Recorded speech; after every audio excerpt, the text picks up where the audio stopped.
Welcome to the Register's Report. My name is John Buckley. I'm the Register of Deeds of Plymouth County. This show is about Plymouth County real estate.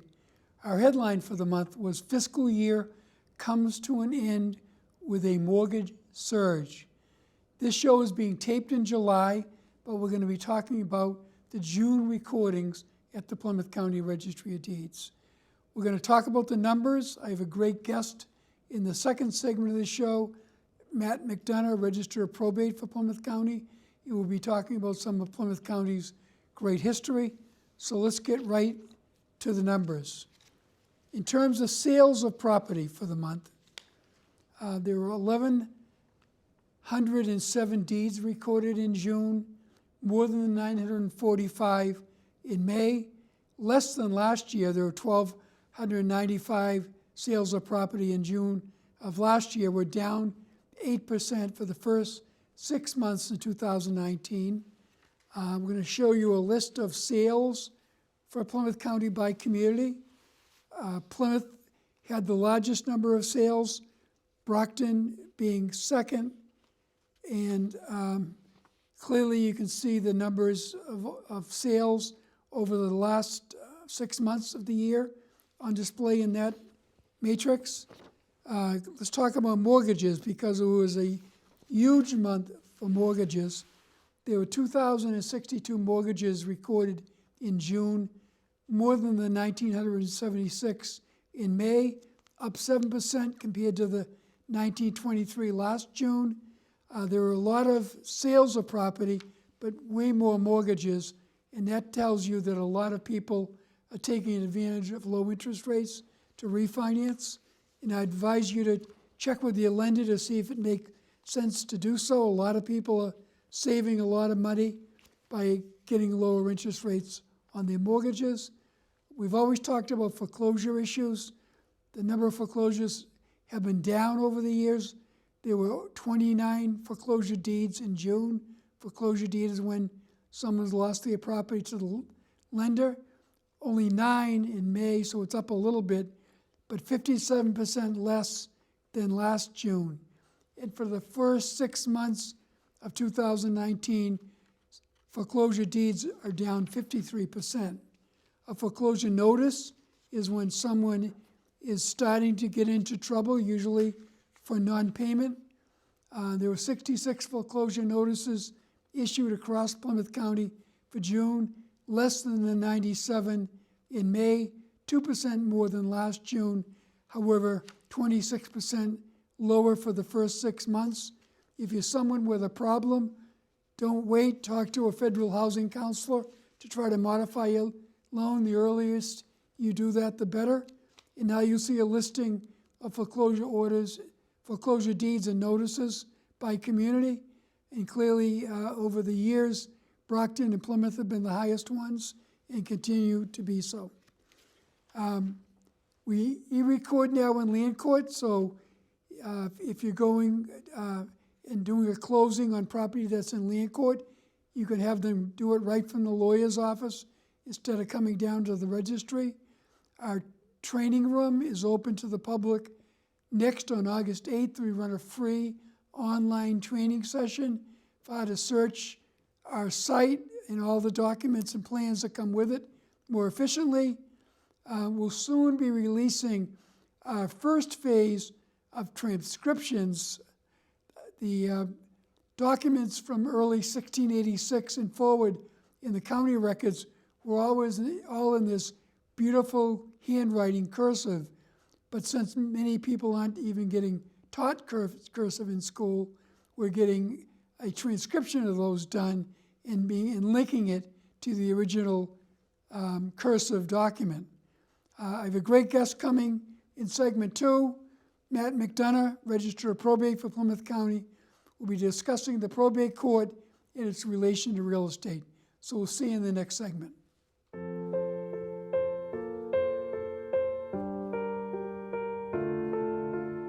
This is why you get by on 4 hours sleep.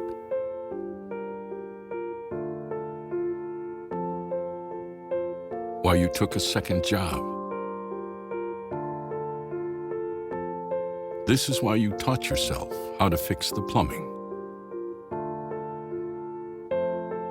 and spend hours juggling the bills.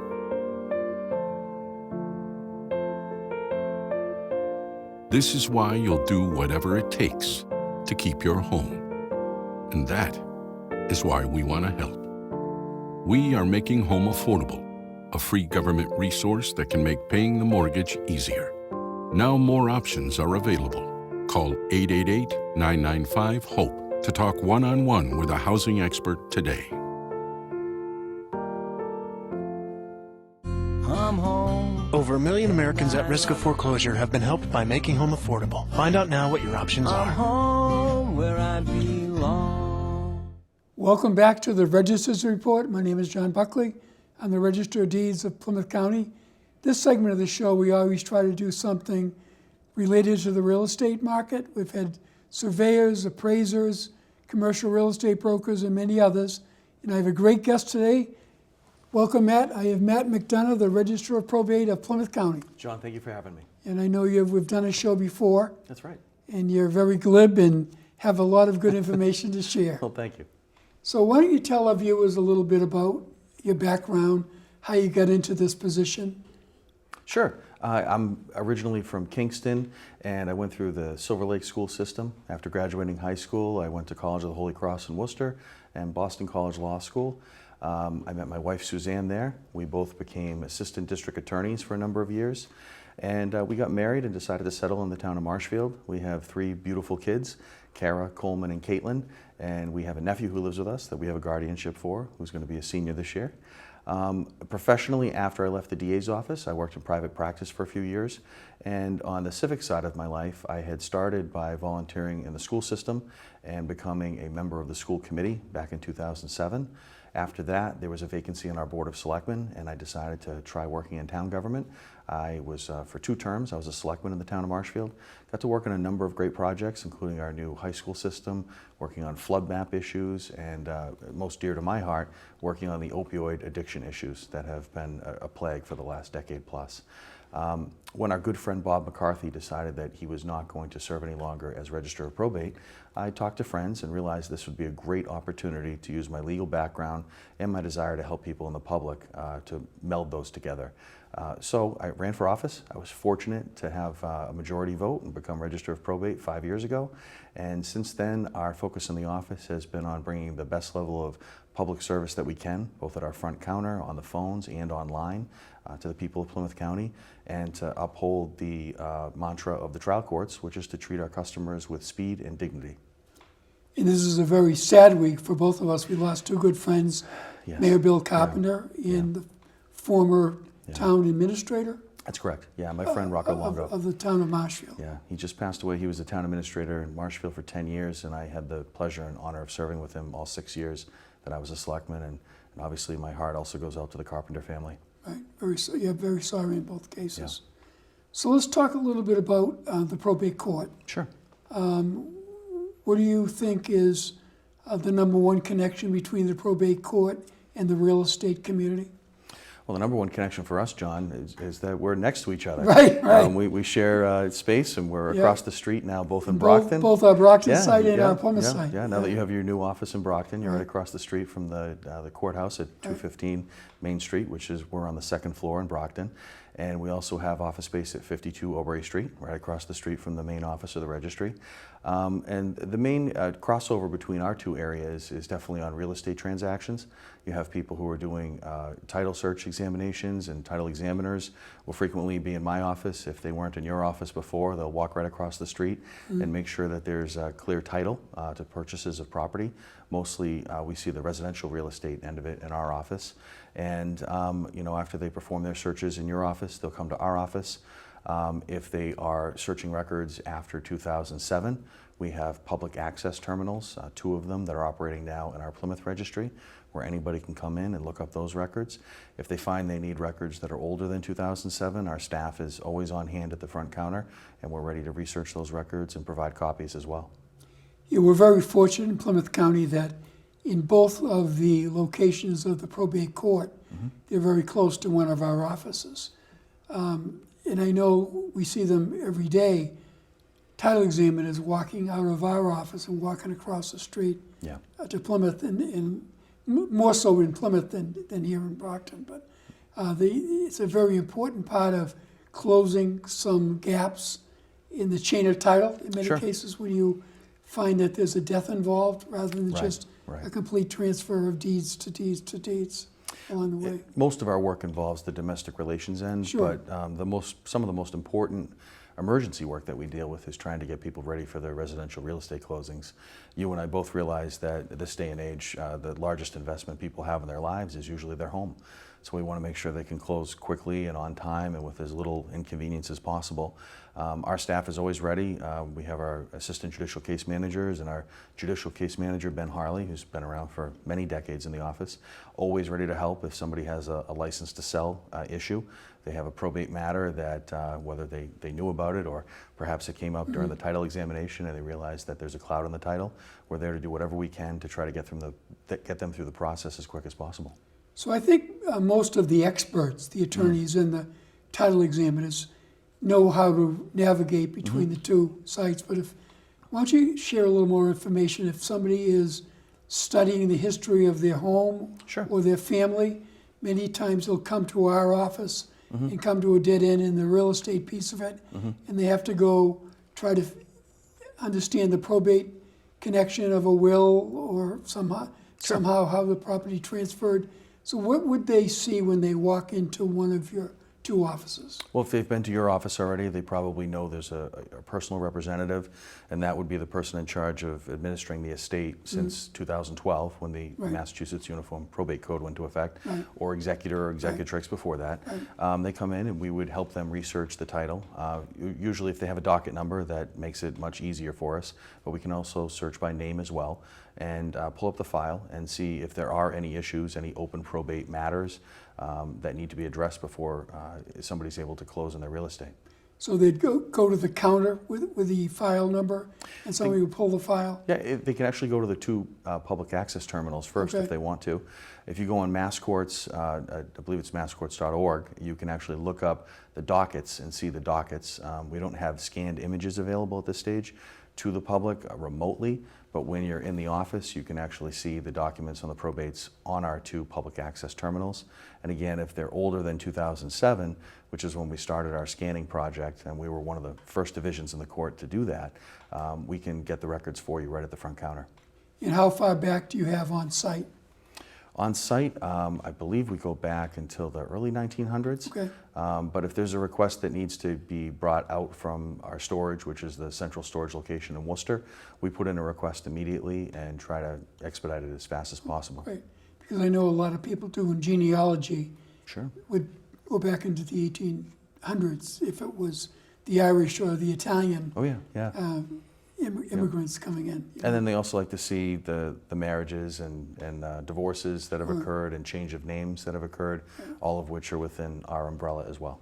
And clearly, as we get into next year, the 2020 celebration, we're going to have a horde of people, Mayflower descendants, I'm sure. from all over the country. Yeah, Have already started to come in. I just marched in this year's parade and the 4th Okay. of July down in Plymouth, and I was really surprised by how large the crowd was.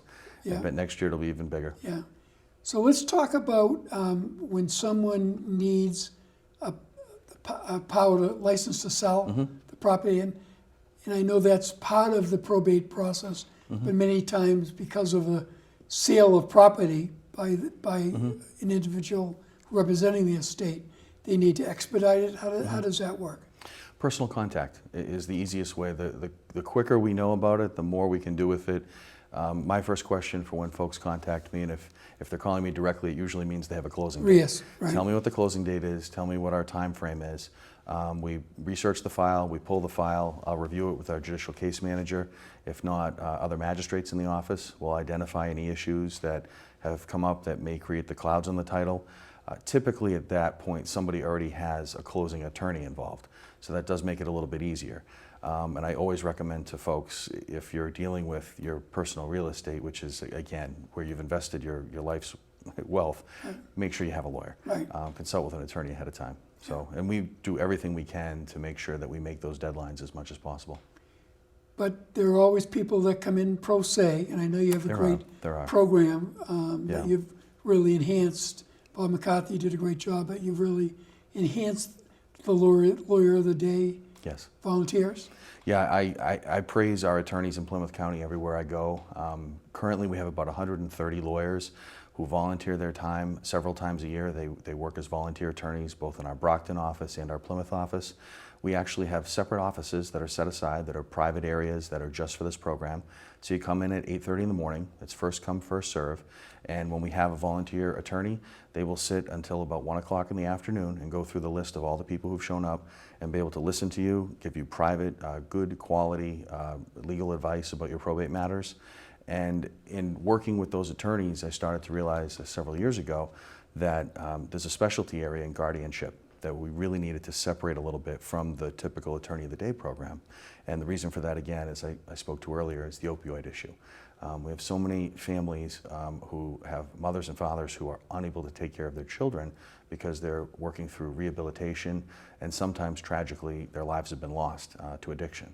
So aunts and uncles, grandma, grandpa are coming in to get guardianships for these children, and they typically don't have a lot of money and they can't hire a lawyer.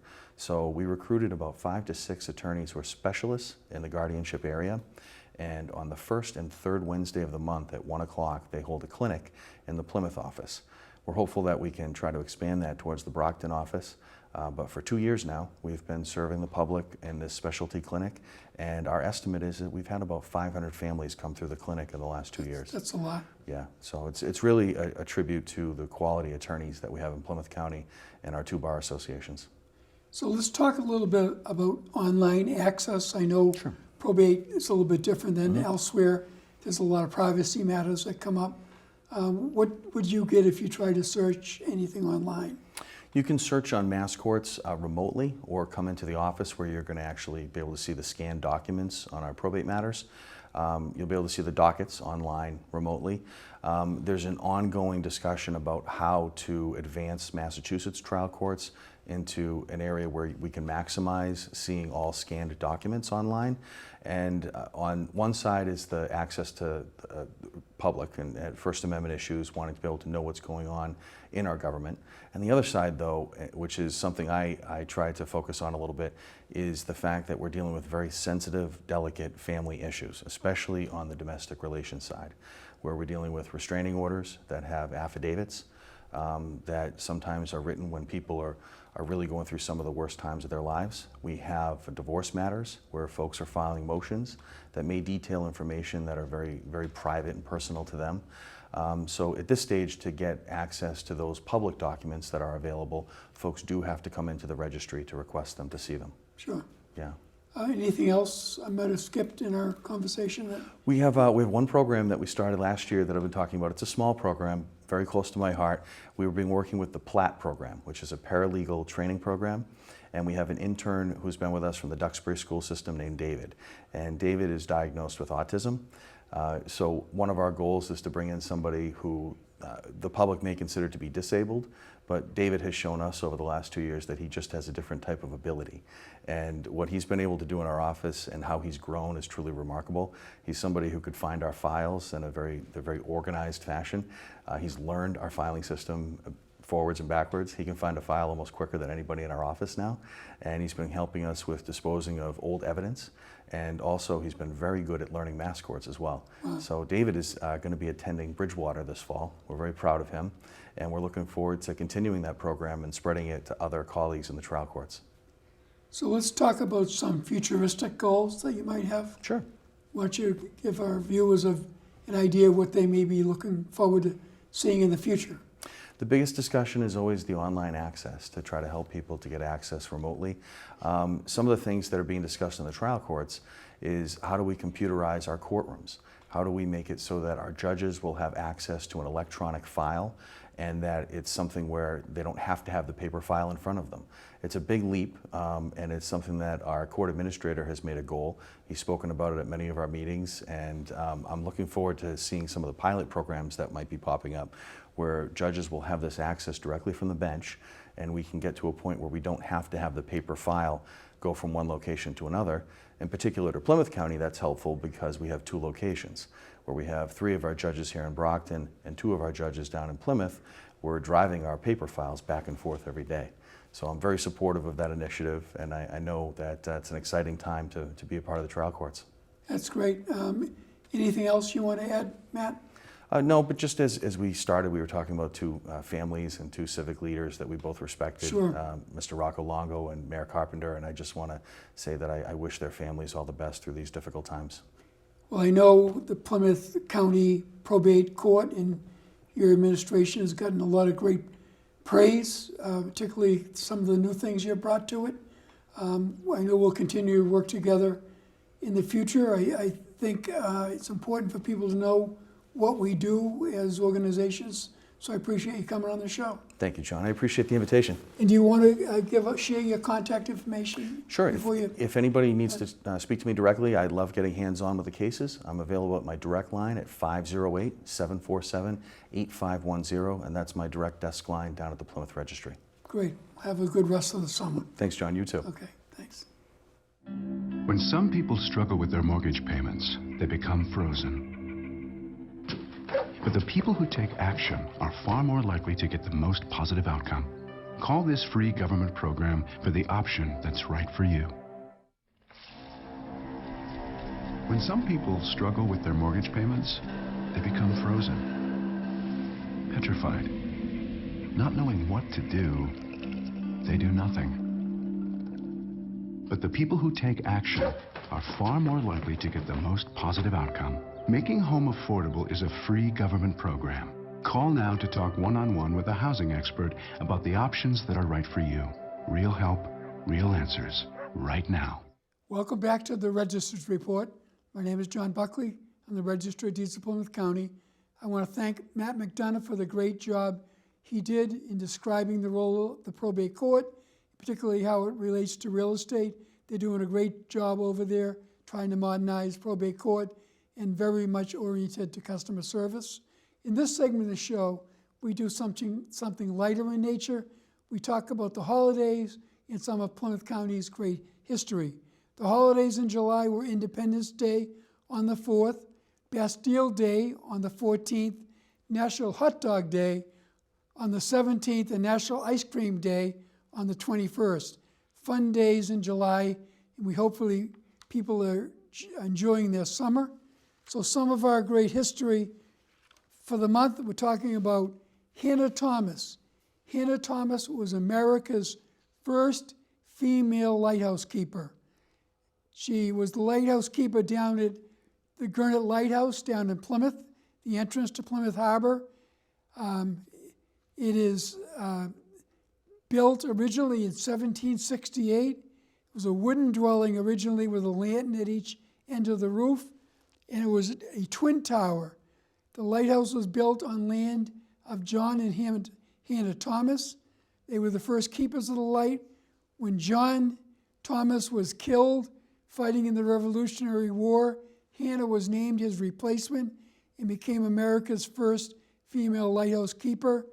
And during the Revolutionary War, the towns of Plymouth, Duxbury, and Kingston erected a fort on the Gurnett. And in 1802, they sold the lighthouse to the United States government. It is currently cared for by Project Gurnett in Bug Light. So the next notable record you're going to see, another lighthouse, Scituate Lighthouse. Scituate Lighthouse is on Cedar Point in Scituate. Simeon Bates was its first lighthouse keeper.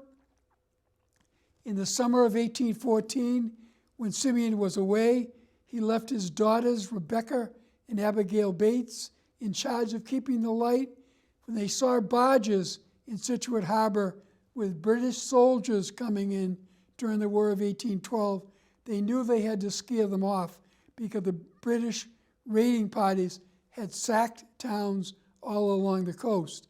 So they got all the remaining townspeople, they took up a fife and drum and loudly played them while hiding in the cedar trees. The British troops thought they were coming into a militia, and they made a hasty retreat. So the legend of the Army of Two was created. Scituate Lighthouse is now owned by the town of Scituate, and over the years, on a stormy night, there have been reports of music from the fife and drum mixing in with the sound of the waves. So our next notable record is Minot's Ledge Light. We're talking about our lighthouses. People get a chance to see our lighthouses when they travel around in the ocean in the summer or on the beaches. Minot's Ledge Light is also known as Lover's Light because the light flashes 143, Morse code for I love you. It's constructed in 1860, 1 mile off the town of Scituate in Plymouth County. It was washed away in a storm, and the second one was constructed and still stands today. There were many shipwrecks in that area before the lighthouse, so it was tremendous that it was created. It's built on a 25-foot rocky outcropping. It is now private property. It's a beautiful site if you're ever traveling out there. So we're coming very close to the celebration of the 400th anniversary of the arrival of the colonists. So we always like to end with one of our very famous colonial records. In this particular case, we're talking about a court order in 1642 that established gatehouses. They were put on the highways and made passable for the carts at the time, and they charged people at the gate to pay for the establishment of those communities. It's quite a beautiful cursive writing. There's also a transcription. You're going to see both side by side on the image that we have before you today. We're very interested. We've had a lot of visitors starting to come down to our office because we're the keeper of the Plymouth Colony records. So I want to thank Lorna Green Baker and Christine Richards from our office who helped me put this show together. This is my 105th show here at Brockton Cable Access. I want to thank the folks here at Brockton Cable Access for their help. Phil Philippides has run the control room, and we've had a great summer intern, Emma Reardon, who this was her maiden show, and she did very great. She'll be considered our Rookie of the Month for the great job she did. And I want to thank all of you for watching this show. We try to promote this information for people so they understand what's going on out there in the real estate community. Real estate, for most people, is their most valuable asset. We hope to share with you information going on about that. Tune in next month and have a great July. Thank you.